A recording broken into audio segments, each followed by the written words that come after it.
जो एंट्री जिस तरह हुई है ना, जो स्टाइल में, वो मुझे बहुत अच्छी लगी। पहले 2 गाड़ियां आगे आ रही हैं, पीछे इतनी तीन, ज्यादा हाँ। गाड़ियां, और पीछे पूरा एम्बुलेंस भी थी, काफिला, पूरा रेंज रोवर्स ही रेंज रोवर्स। ये कहते हैं यार हमारा तन मन धन हमारी जान जो है वो हम यही धरती माँ है हमारी। PM Modi arrives eight red fort. आया ना मजा।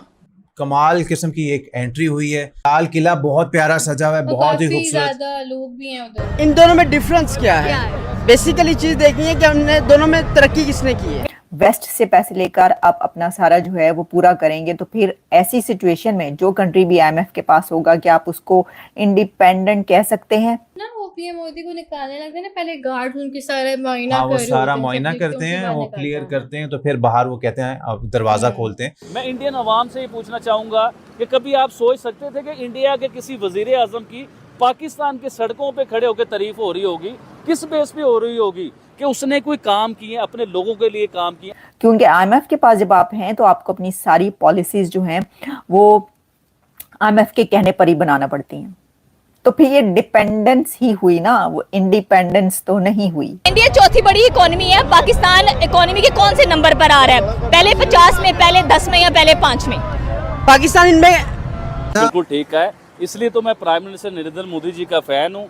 जिस चीज़ के लिए लोग बड़ा क्रिटिसाइज़ करते हैं पाकिस्तान में, मुझे कहते हैं कि आप पाकिस्तानी हो के इंडिया के वज़ीर आज़म की बात करते हो। देखिए, मैं आज अपनी सारी ऑडियंस को ये बात बताना चाहता हूँ कि पाकिस्तान के हिस्ट्री आप निकाल के देख लीजिए। जितने भी वज़ीर आज़म आए हैं, किसी की लंदन में प्रॉपर्टी है, किसी की यूरोप में प्रॉपर्टी है, किसी की पाकिस्तान में इतनी प्रॉपर्टी है कि पाकिस्तान के मालिक बन चुके हुए हैं। जो इधर पावर में आता है, जो गवर्नमेंट में आता है, जो वज़ीर आज़म बनता है, वो अमीर हो जाता है। अगर वो कारोबार 1 करोड़ का कर रहा है तो वो कारोबार 100 करोड़ पे उनका चला जाता है। अगर उनकी 1 कोठी है तो उनकी 20-20 कोठियाँ बन जाती हैं। तो इसी तरह ही प्राइम मिनिस्टर नरेंद्र मोदी, देखिए इंडिया तरक्की क्यों ना करे मैडम, फिर आज मुझसे आप बात करें ना ये वाली कि इंडिया तरक्की क्यों ना करे। उनके प्राइम मिनिस्टर की सिर्फ 3 करोड़ रुपए के सासे उनके जो है ना वो जाहिर हुए कि सिर्फ 3 करोड़ रुपए के उनके सासे हैं, और इनके तो ड्राइवरों के पास 3 करोड़ से ज्यादा के सासे होते हैं। 3 करोड़ से महंगी तो इनके पास गाड़ी होती है मैडम। आप इस चीज को देखें, हमारे जो वजीर आजम होते हैं ना, तो अपने बाद का पूरा सिलसिला बनाते हैं कि मेरे बाद मेरा बेटा आएगा, मेरे बाद मेरी बेटी आएगी।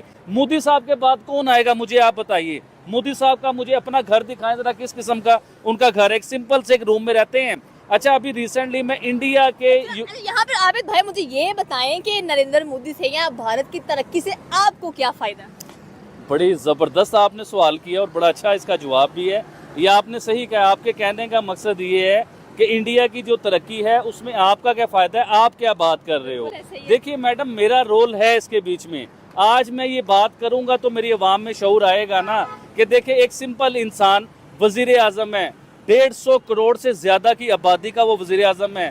क्या उसे प्रोटोकॉल नहीं चाहिए? क्या उसे VIP लाइफ नहीं चाहिए? क्या वो एक सिग्नेचर करे तो अरबोपति नहीं वो इंसान हो सकता? लेकिन वो आज भी आम जिंदगी जी रहा है। ये तो आप प्राइम मिनिस्टर नरेंद्र मोदी साहब की बात कर रहे हैं मैडम। आप आइए योगी जी के पास। योगी जी की सगी बहन जो CM है, पिछले 10 सालों से CM है, वो अपने यूपी के जो है ना, वो यूपी भी पाकिस्तान जितना यूपी है उसके CM है। उत्तर प्रदेश की आप बात करें, वहाँ के CM हमें योगी आदित्यनाथ नजर आते हैं। कह लेंगे जहाँ पर वुमेन एम्पावरमेंट, पॉवर्टी, गुर्बत आपको नजर नहीं आती, 0% नजर आएगी। लेकिन सवाल फिर वही है, जो एंट्री जिस तरह हुई है ना, जो स्टाइल में, वो मुझे बहुत अच्छी लगी। पहले 2 गाड़ियां आगे आ रही हैं, पीछे इतनी तीन, ज्यादा हाँ। गाड़ियां, और पीछे पूरा एम्बुलेंस भी थी, काफिला, पूरा रेंज रोवर्स ही रेंज रोवर्स। अच्छा, हमने जब इनकी पुरानी एक वीडियो देखी थी ना, उसमें मर्सिडीज आ रही और थी। वो भी कहते हैं बुलेट प्रूफ। हाँ, फिर बाद में रेंज रे वो रोवर आ, ऐसी भी बताई थी कि अगर कोई उस पे गोली भी लग जाए, उसका टायर फ्लैट हो जाए, वो फिर भी चलती पता नहीं है। कितने किलोमीटर तक हाँ। चलती है। और मैं देख रही थी कि उनके साथ इनके गार्ड्स हैं, मतलब उनकी ड्यूटी है कि 24 आवर्स जो करना है रहना है, हाँ, हर और वो चीज पे नजर मतलब रखनी जिस है। तरह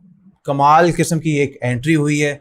फिर जो लाल किला है वो बहुत लाहौरी प्यारा किला? सजा हुआ है। नहीं, लाल किला, सॉरी, लाहौरी गेट था। लाल किला बहुत प्यारा सजा हुआ है, बहुत ही काफी खूबसूरत। ज्यादा लोग भी हैं उधर। हाँ, गार्ड ऑफ ऑनर भी उनको मिलेगा PM नरेंद्र मोदी को, और उनको रिसीव करने के लिए भी उन्होंने बताया कि कौन कौन वहां पर मौजूद है। अच्छा, जब ना वो पीएम मोदी को निकालने लगते हैं ना, पहले गार्ड उनकी सारा मुआयना हाँ, वो कर रहे सारा होते हैं, मुआयना सब करते व्यक्तियों से हैं, वो बाहर क्लियर निकालते हैं। करते हैं, तो फिर बाहर वो कहते हैं अब दरवाजा खोलते हैं। बाकी ये पूरी सेलिब्रेशन बहुत प्यारी थी इंडिया का, जिस तरह वो हम देख सकते हैं दीवारों के ऊपर ट्राई कलर लगा हुआ था। अच्छा, तो वो एक भी, आर्मी थी और एक फोर्सेस 2 और भी थी हाँ, ना, जो कि वहां पर एयर फोर्सेस मौजूद भी थी। थी। हाँ बिल्कुल, उनको ऑनर देने के लिए। तो बहुत ही कमाल आपको वाकई में इंडिपेंडेंस अब मिला है और एक एक एक्शन जो एग्रेसिव ट्रांसफॉर्मेशन की तरफ मोदी जी लेके आ रहे हैं इस गवर्नमेंट को भी और देश को भी। आप देखिए, बेशक वो पाकिस्तान के ऊपर मिलिट्री ऑपरेशन हो उसका भी इंडिकेशन दे दिया है, या इकोनॉमिक रिफॉर्म्स कि आगे क्या आने वाला है वो सारा कुछ उन्होंने आज उजागर कर दिया। और यही मोदी जी की खूबसूरती है, आपको छोटे छोटे पॉइंट्स वो देखने पड़ते हैं। पहला बड़ा हल्ला है आजकल, वैसे राहुल गांधी आजकल अनएम्प्लॉयमेंट बढ़ गया है, इसके ऊपर बात नहीं करता। जब से वो तेलंगाना जीते हैं, कर्नाटका या हिमाचल प्रदेश वो जीते हैं, तब से उन्होंने अनएम्प्लॉयमेंट का रोना बंद कर दिया। क्यों? एम्प्लॉयड हो गए हैं। एम्प्लॉय होने के बाद वहाँ पर पैसे मिल रहे हैं। उस देश जो जैसे हिमाचल है, कर्नाटका है, तेलंगाना है, वो बैंकरप्ट हो गए, लेकिन कांग्रेस अमीर हो गई है, इसलिए यूथ के ऊपर इनको कुछ लेना देना नहीं था। लेकिन मोदी जी ने यंग इंडिया का एक प्लान बना दिया। पहले तो ये बोल दिया कि ये कोर मुद्दा है, सारा यूथ एक ही बात बोल रहा है कि भाई हमारे पास एम्प्लॉयमेंट नहीं है। 1 लाख करोड़ रुपए उन्होंने बोल दिया एम्प्लॉयमेंट स्कीम। अब कई बुद्धिजीवी यहाँ पर सेकुलर हिंदू आएंगे और जी होना कुछ नहीं है, 1 लाख करोड़ की होना है। भाई जब 1 लाख करोड़ दिया जा रहा है तो बोलेंगे होना कुछ नहीं है, अगर नहीं दिया तो दिया कुछ नहीं। बाकी दोनों तरफ सिक्का वही जो मूवी में था शोले में कि दोनों तरफ हमारा ही सिक्का चलेगा, वो वाला हाल है। प्रधानमंत्री विकसित भारत रोजगार योजना 1 लाख करोड़ रुपया अनाउंस कर दिया। अब यहाँ पर क्या है कि जो फर्स्ट टाइम प्राइवेट सेक्टर के एम्प्लॉयज़ हैं उनको क्या मिलेगा? 15,000 का डायरेक्ट बेनिफिट, जो ओरिजिनली राहुल गांधी ने बोला था, मोदी जी ने बोला है सबके खाते में 15,000 रुपये जाएंगे, वो शुरू हो गया। अब आते हैं जो कंपनी जो एम्प्लॉयमेंट को जनरेट करेंगे उन्हें इंसेंटिव दिया जाएगा। गवर्नमेंट का मानना है कि ये 1 लाख करोड़ रुपया देने से न्यू अपॉर्चुनिटीज आएंगी एम्प्लॉयमेंट की। अगर आपको याद होगा, मुद्रा योजना एक गवर्नमेंट ने निकाली थी, 3 या 5 लाख रुपए आपको मिलते थे 10 लाख रुपए मिलते थे बिना सिक्योरिटी दिए बैंक को। लोगों ने क्या किया? लाखों करोड़ रुपए गवर्नमेंट ने दिए कि आप अपने जाकर बिजनेस शुरू कीजिए। लोगों ने 10 लाख रुपए दिए बैंक से, 1 रुपया भी बिजनेस में नहीं लगाया, अपना घर बना लिया या उन्होंने गाड़ियां खरीद ली। नुकसान हमेशा के लिए आपको हो गया और जनरली यही कुछ हुआ है। लेकिन गवर्नमेंट दोबारा से एक स्कीम लेकर आई है और उसके अंदर कुछ चेंजेस की जाएंगे। यानी कि अगर प्रॉस्परस इंडिया बनाना है, भारत बनाना है, तो आपको अपनी जनरेशन जॉब्स की खुद करनी पड़ेगी। जब आप अपने आप को बिल्ड करेंगे तो देश भी बढ़ेगा। इसको बोलते हैं कंप्लीट इंडिपेंडेंस, आपको भी इंडिपेंडेंस और देश को भी। साथ में दोस्तों उन्होंने एक और बोल दिया कि दिवाली तक कुछ बहुत बड़ा होगा। दोस्तों, जैसा कि आपने इस वीडियो में देखा और सुना, 2025 का ये इंडिपेंडेंस डे हमारे इतिहास में एक नया अध्याय जोड़ रहा है। ये सिर्फ एक तारीख नहीं है, ये उस असली स्वतंत्रता का उत्सव है जिसकी शुरुआत 2014 में हुई थी और अब जिसका चरम हम देख रहे हैं।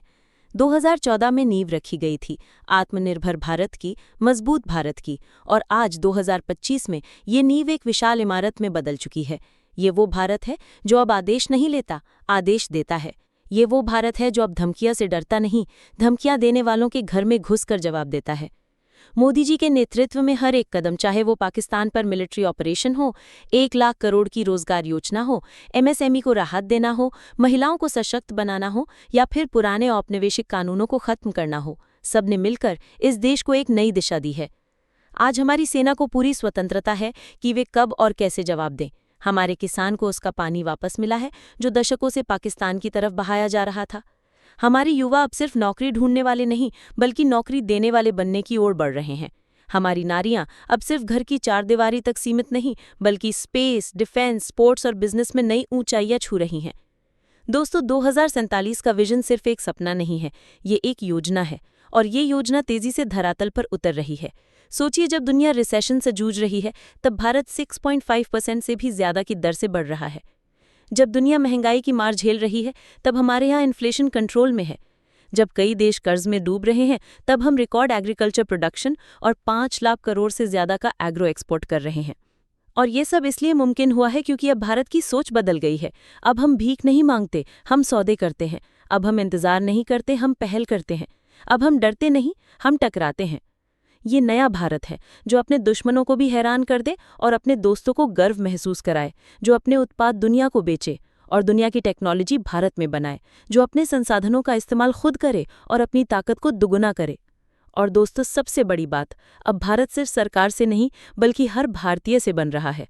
मोदी जी का विजन तभी पूरा होगा जब हम सब अपने अपने स्तर पर इस देश को आगे बढ़ाने में योगदान देंगे।